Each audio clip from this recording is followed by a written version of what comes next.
Today we are going to work on sharing crackers. Your objective is I can divide each cracker into equal parts. I will count the boxes, think about how I can equally divide the cracker, then use the dots to help me draw the lines. Juan has a cracker he wants to share equally with two friends. He divided the cracker in an unusual way.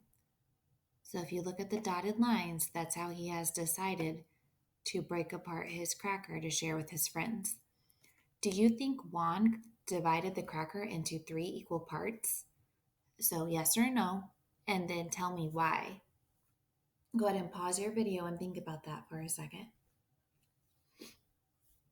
If we look at Juan's cracker, look at how he divided it. I see that this person is going to get this section. Another person will get this section, and the last person will get this section.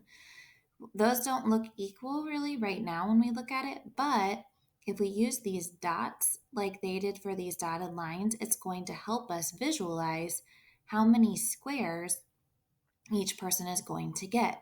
So if I were to draw a line down from this top dot to the bottom dot, that would be a square, and that would make a square over here if I draw this line across from the dot to dot. So I have 1, 2, 3. Over here, I could draw a line across and draw a line across. That would be 1, 2, 3. Over here, we're drawing a line across, visualizing it. And then we could do one down here, 1, 2, 3. So yes, I think Juan divided his cracker into equal parts because each person is getting 3 parts of the cracker. Now, I want you to look at these examples. This line segment does not connect the dots, so this would not work. This one doesn't work because it's diagonal. Remember, we cannot use diagonals. We have to go straight up and down or across on these lines, on these dots.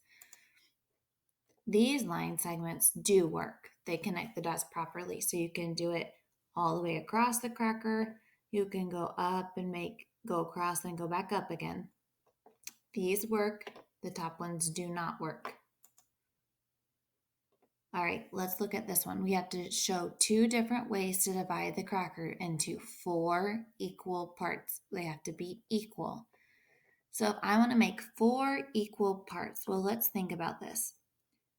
I could divide it into 1, 2, 3, 4. 1, 2, 3, 4. 1, 2, 3, 4. Let's look at that.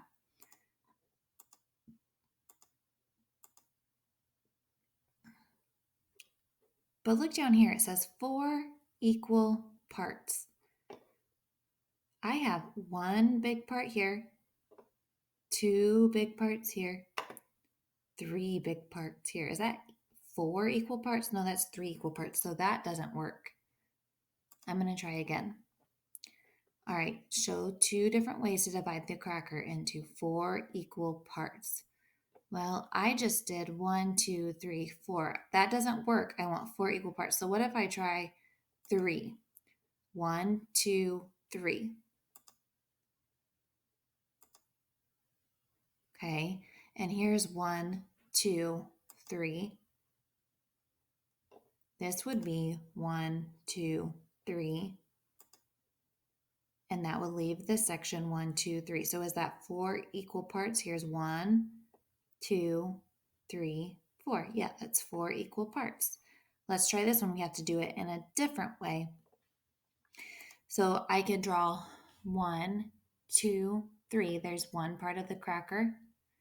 I see another 1, 2, 3 right here. Then I could make 1, 2, 3 down here and 1, 2, 3 up here. So if I'm going to use words to name one part, I'm looking at this one part of the cracker here.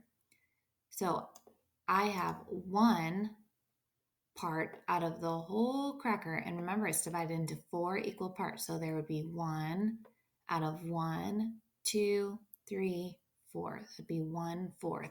Or you could say 1 out of 4. All right, now it is your turn. On the next slide, you can go ahead and do this paper. You're going to divide the crackers into the equal parts that it tells you to, and then you have to name one of the parts. After you are done, you have to draw or write how you know the parts are equal for both of your shapes.